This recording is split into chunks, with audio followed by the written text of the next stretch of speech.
Di sebuah desa terpencil yang dikelilingi hutan lebat dan kabut yang turun tiap senja, hiduplah seorang pemuda bernama Raka, anak petani miskin yang dikenal pendiam namun berhati lembut.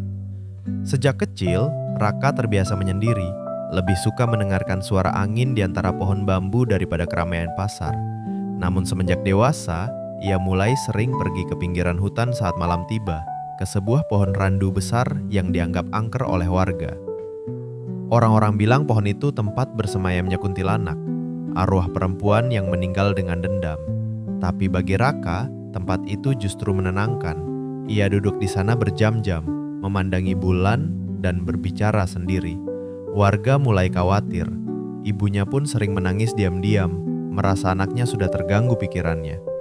Namun suatu malam, saat bulan purnama bersinar terang dan kabut menebal, Raka melihat sosok wanita bergaun putih duduk di dahan randu.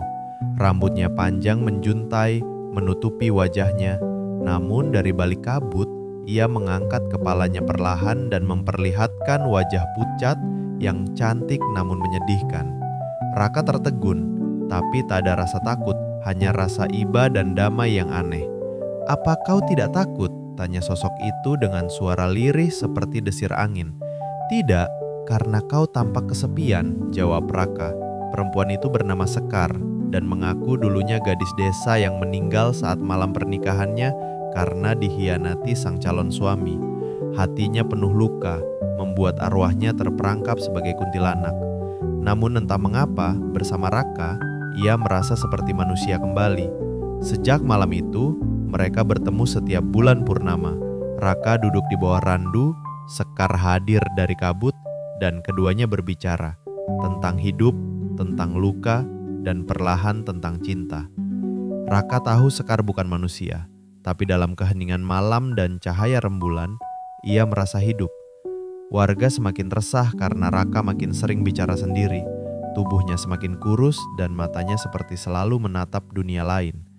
Dukun desa memanggilnya dan berkata, "Cinta kepada yang sudah mati hanya akan menyeretmu ke liang yang sama."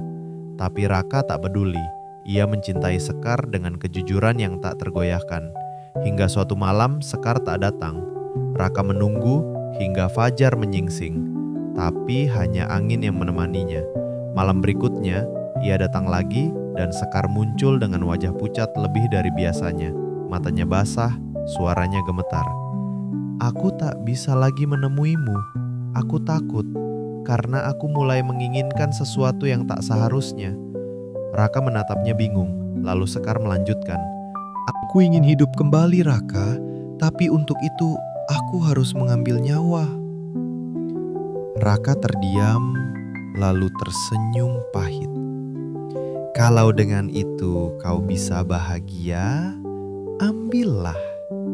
Sekar menangis, lalu memeluk Raka. Pelukan dingin yang membekukan darah. Keesokan harinya, warga desa menemukan Raka terbaring di bawah pohon randu. Tak bernyawa, wajahnya tersenyum tenang, tangan kanannya menggenggam sehelai bunga kamboja putih. Tak ada tanda kekerasan, tak ada darah, hanya sunyi yang menggantung di udara.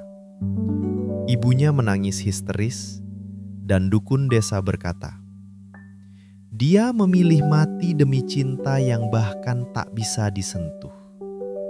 Sejak saat itu, tak ada lagi yang berani mendekati pohon randu. Tapi beberapa warga bersumpah, setiap bulan purnama, dari kejauhan, mereka bisa melihat dua bayangan duduk berdampingan di bawah pohon tua itu. Satu berpakaian putih dengan rambut panjang, satu lagi pria muda dengan senyum lembut di wajahnya. Mereka tak bergerak, tak bicara, hanya diam dalam damai.